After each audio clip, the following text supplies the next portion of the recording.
ഇടുക്കിയിൽ നിന്ന് നമ്മുടെ ആൽവിൻ തോമസും കണ്ണൂരിൽ നിന്ന് ബെൻസൺ ബാബുവും ഉണ്ട്. രണ്ടുപേരും റെഡിയാണ്. ആദ്യം ആൽവിനിലേക്ക് പോവുകയാണ്. ആൽവിൻ, മഴക്കെടുതികൾ, മഴയുമായി ബന്ധപ്പെട്ടുള്ള അപ്ഡേറ്റ് ആണ് നമുക്ക് പ്രധാനമെങ്കിലും ആദ്യം തന്നെ ആൽവിൻ, ഇന്ന് നമ്മുടെ 1-ാം വാർഷികമാണ്. Sreelakshmi, good morning, happy anniversary. എന്തായാലും നമ്മൾ ഉഷാറായിട്ട് മുന്നോട്ട് പോവുകയാണ്. നമുക്കിവിടെ ഇടുക്കിയിലെ അവസ്ഥ പറഞ്ഞാൽ ഇന്ന് റെഡ് അലേർട്ടാണ്. മഴ, അതിതീവ്ര മഴ പ്രതീക്ഷിക്കുന്നുണ്ട്. അതുകൊണ്ട് തന്നെ നിതാന്ത ജാഗ്രത ജില്ലാ ഭരണകൂടം വെച്ച് പുലർത്തുന്നുണ്ട്. അത്തരത്തിലുള്ള നിർദ്ദേശങ്ങൾ നിലവിലുണ്ട്. ഇപ്പോൾ ഇന്ന് 5 ക്യാമ്പുകളാണ്, ദുരിതാശ്വാസ ക്യാമ്പുകൾ 5 എണ്ണമാണ് ഇന്നിപ്പോൾ ഇടുക്കി ജില്ലയിലുള്ളത്.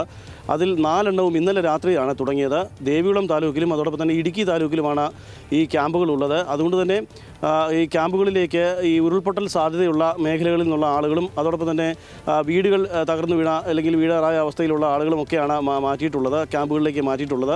അപകട ഭീഷണി നേരിടുന്ന മിക്കവാറും ഇടങ്ങളിൽ നിന്നുള്ള ആളുകളെ ഈ വരുന്ന മണിക്കൂറുകളിലും ഒരുപക്ഷെ കൂടുതൽ ക്യാമ്പുകൾ തുറന്നുകൊണ്ട് ക്യാമ്പുകളിലേക്ക് മാറ്റും എന്നുള്ളതാണ് നമുക്ക് ജില്ലാ ഭരണകൂടത്തിന് ലഭിക്കുന്ന വിവരം.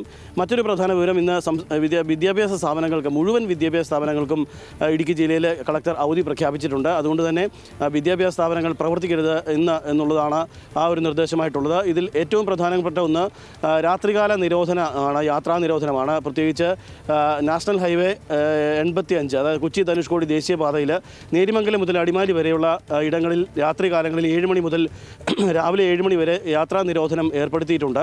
ആ യാത്രാ നിരോധനം കർശനമായി തന്നെ നടപ്പാക്കണമെന്നുള്ളതാണ് കളക്ടർ പറഞ്ഞിരിക്കുന്ന കാര്യം. ഈ കഴിഞ്ഞ ദിവസങ്ങളിലൊക്കെയും നിരവധി സ്ഥലങ്ങളിലാണ് ഇവിടെ മണ്ണിടിഞ്ഞ് വീഴുകയും മരം വീഴുകയും ഒക്കെ ചെയ്തത്. ഇന്നലെ കല്ലാർകുട്ടിക്കടുത്ത് മരം വീണ് ഒരു വൈദികൻ്റെ വാഹനത്തിന് മുകളിലാണ് മരം വീണത്. ഏതാണ്ട് പൂർണ്ണമായും വാഹനം തകർന്നുവെങ്കിലും അത്ഭുതകരമായ വൈദികൻ രക്ഷപ്പെട്ടു എന്ന് തന്നെ നമുക്ക് പറയാം. അങ്ങനെയുള്ള അപകടങ്ങളുണ്ട്. ഇന്നലെ അതോടൊപ്പം തന്നെ തോട്ടം തൊഴിലാളി ഒരു സ്ത്രീ ഇന്നലെ മരിച്ചിരുന്നു.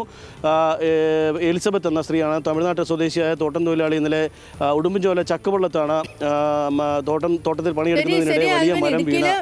നല്ല മഴയുണ്ട്, ഒപ്പം മഴക്കെടുതികളുണ്ട്. പ്രത്യേകിച്ച് തൊടുപുഴയിലൊക്കെ കാറ്റും കോളും ഒക്കെ ഉണ്ട്. ഇനി നമുക്ക് കണ്ണൂരിലെ മഴ സാഹചര്യം കൂടി പരിശോധിക്കേണ്ടതുണ്ട്. കണ്ണൂരും ഈ പറഞ്ഞ പോലെ ഒത്തിരി മഴക്കെടുതികളൊക്കെ റിപ്പോർട്ട് ചെയ്യപ്പെടുന്നുണ്ട്.